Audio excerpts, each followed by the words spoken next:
So it says here, this is a really good article. It says Turkey aspires to attain regional hegemony in addition to securing its borders. Backed by Qatar's economic and diplomatic support, Ankara is leveraging this partnership to reconstruct Syria's infrastructure and expand its influence. However, Turkey's growing dominance may clash with Israel and other regional powers depending on how the situation develops. So there you go. So this is an Israeli think tank, Moshe. It's called the Moshe Dayan Center, and they're saying it. What I can't understand about these Israelis is they're always like, our security is number one. Our security is number one. Number one priority of Israel is our security, and yet they frickin' got rid of the eye doctor who was a controllable political leader. He was reasonable enough. He was workable. They got rid of him, and they enabled the rise of the Ottoman Empire. And they're saying, well, now there could be. The night that Assad was overthrown, I did a video, and I said, Israel, be careful what you wished for. You wanted the eye doctor gone, and now you got this.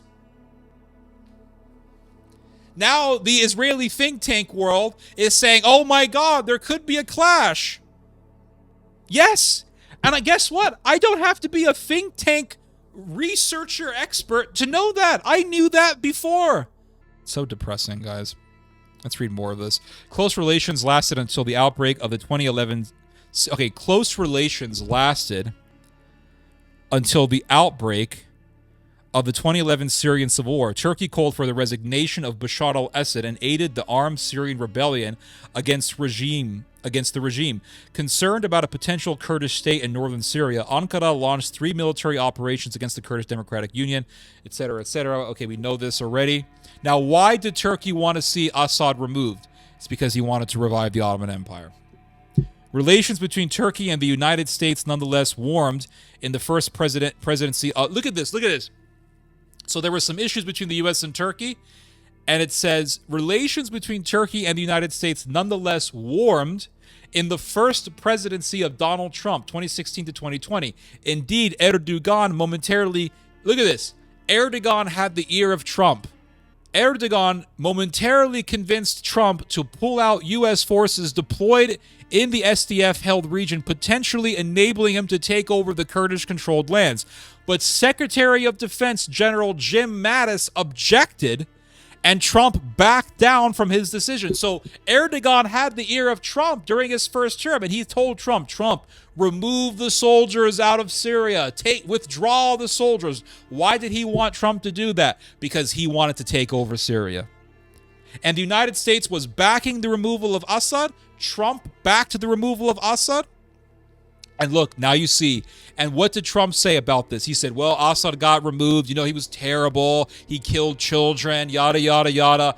And now Turkey is there. And Trump thinks this is great. And what did I say in one of my last videos? I said, you watch. I said, you're going to see the rise of Turkey under Trump. Qatar, and so now Trump is back in office. What do you think Erdogan wants Trump to do? What do you think the Turkish government wants Trump to do? The same damn thing they wanted Trump to do the last time he was president. That is to remove the soldiers, withdraw the troops from Syria. And if that happens, you will see the further revival of Turkish power in the Middle East.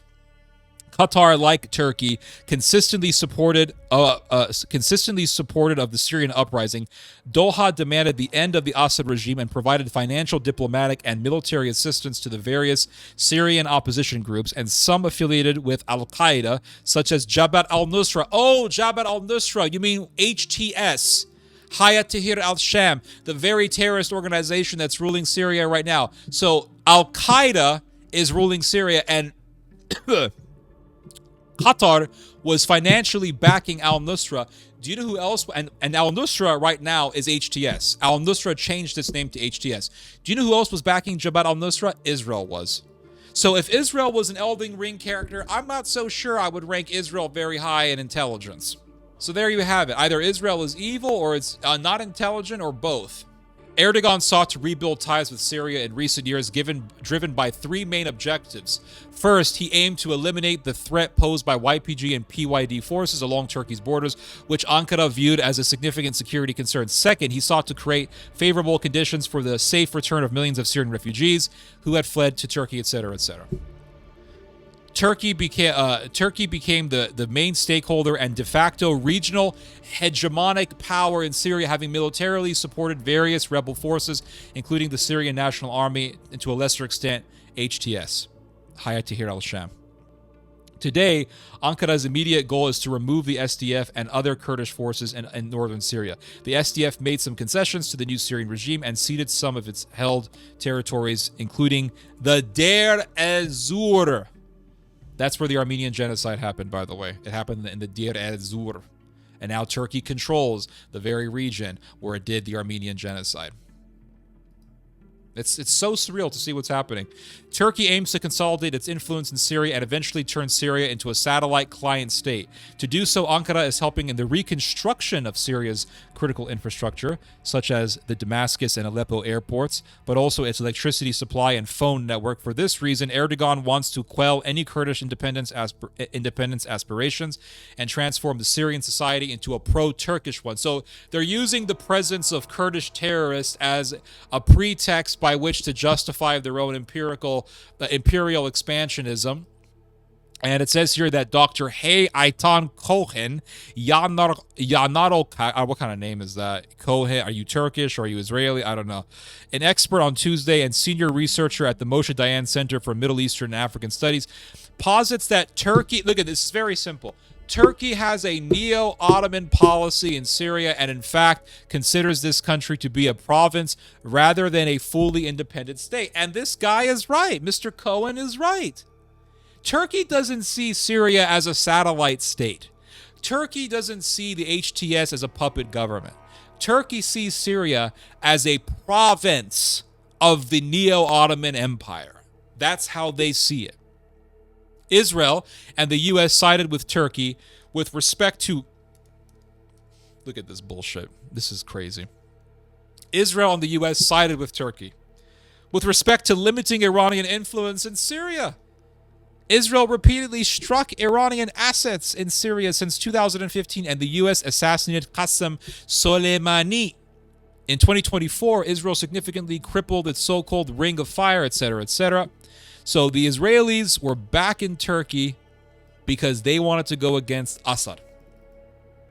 You see what Israel has done to it. You see what Israel has done to itself. This is why I say Israel is like Haman in the battle. Haman made a noose for the neck of Mordecai, only for that noose to be around his neck. Israel is figuratively Haman. Israel is figuratively Judas. Judas said, oh, I'm going to get my coins and they're going to kill Christ and I'm going to be rich. And the noose went around his neck. And Haman, the same thing. I'm going to kill Mordecai. I'm going to take power. And he made a noose for Mordecai, and that noose went around his neck. And so Israel is thinking, we're going to become powerful. We're going to establish greater Israel. We're going to expand troops into Syria. We're going to take more territory. We're going to build settlements. Yada. We can do whatever we want. America's got our backs. Blah, blah, blah, blah, blah. All this narcissism, all this nationalistic jingoism and egoism that we see being imbued out of Israel. And then what happened, Israel? What happened? Your actions led to the rise of Turkey. And so as Haman built a noose for Mordecai, only for that noose to go around his neck, Israel has created a noose for its enemies, but that noose will go around the neck of Israel. This is all figuratively speaking. I'm speaking in analogies here. I'm speaking in parables, but it's the reality. It's the reality. Now it says Turkey and Israel's interests generally did not clash in Syria in the past decade, as the Israel Defense Forces (IDF) was focused on southern Syria, while the Turkish military was deployed in the north. To thwart the transfer of Iranian weapons to Hezbollah in Lebanon and to prevent jihadi terrorist infiltrators from Syria, Israel took over the Syrian buffer zone in the Golan Heights. Turkey's close ties with the new government in Damascus effectively give Turkey freedom of action throughout Syria. To avoid confrontation, Israel and Turkey are considering setting up a deconfliction zone mechanism like that established with the Russian military air base. It's not going to work, guys.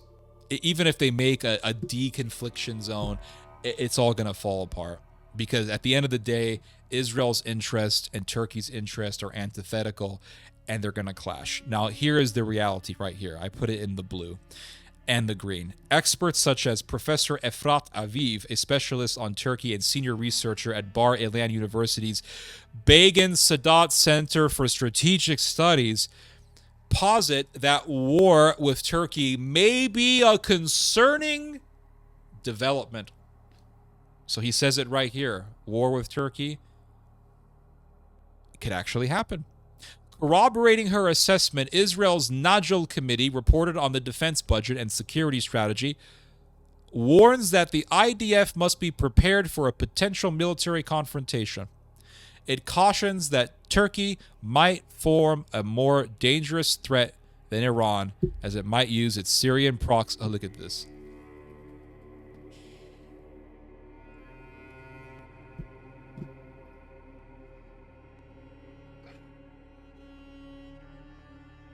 For how long were we hearing about Iran? For how long were we hearing about Iran?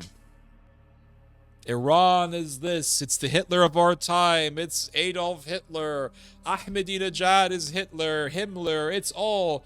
Oh, Iran is the third. Iran is Iran. Damn it. Iran. Iran. Iran. Iran. Persia. And now look at what's being said in this Israeli think tank. Corroborating her assessment, in the Israel's Najal Committee report on the defense budget and security strategy, warns that the IDF must be prepared for a potential military confrontation. It cautions that Turkey might form a more dangerous threat than Iran. Explain to me that one. Explain to me this one, please. I thought Iran was the biggest threat. Now the Israelis are saying, no, I'm sorry, actually Turkey could be the biggest threat. Well, you help Turkey by getting rid of the eye doctor. What's wrong with you people? You're always talking about your security and our security, and that's our biggest priority.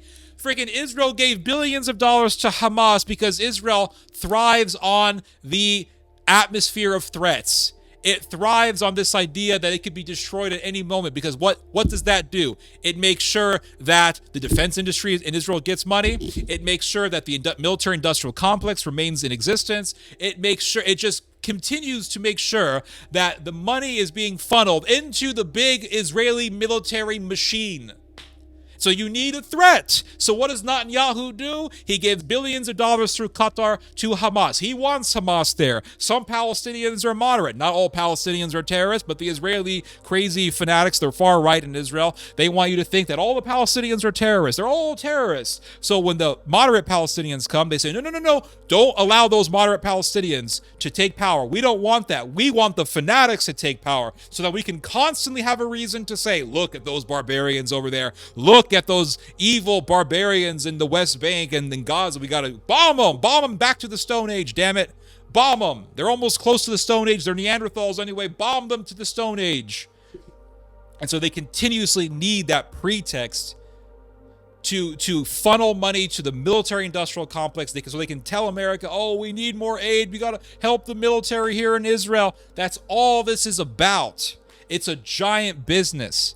And so Israel thrives on this. So they've thrived for decades. Iran. In fact, it was Israel who told the United States, oh, we have to remove Saddam Hussein. Because, and you can see this on video, Netanyahu saying, well, if we remove Saddam, then everything's going to be better.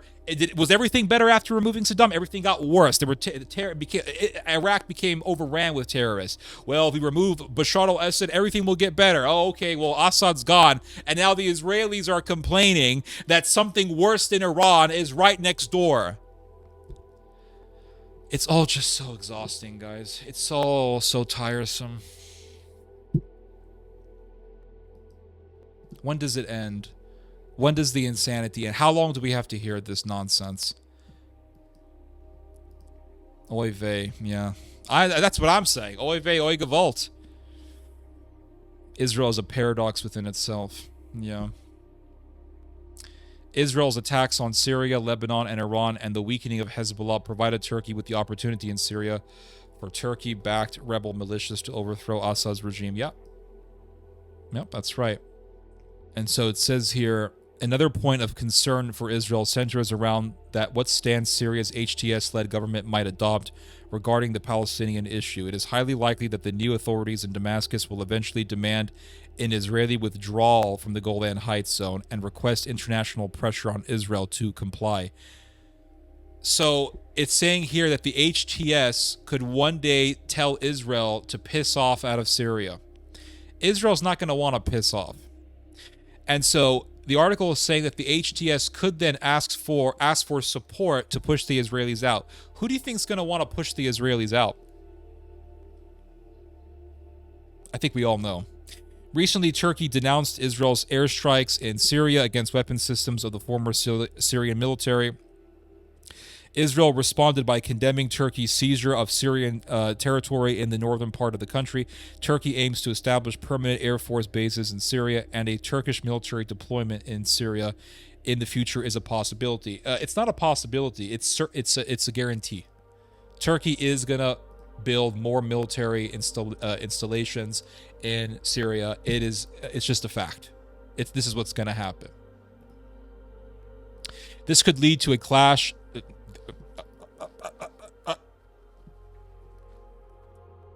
I think I might just get a heart attack on stream. This could lead to a clash. Can you guys see what I'm seeing? Let me magnify this a little bit. There we go. Can you guys see that? Look at the mouse. This could lead to a clash, as Turkey would be the prime defender of Syria, and Syria has yet to make peace with Israel. As Turkey is a NATO ally, and the IDF and the Turkish militaries are among the strongest in the world, both sides have an interest in preventing any friction. So let me get this straight, Israel. You throw out the eye doctor, and now you have one of the most powerful militaries in the world next door, and it just so happens to be against you. I keep telling people, Holocaust Part 2. That's going to be the end result of this insanity. It's going to be Holocaust Part 2.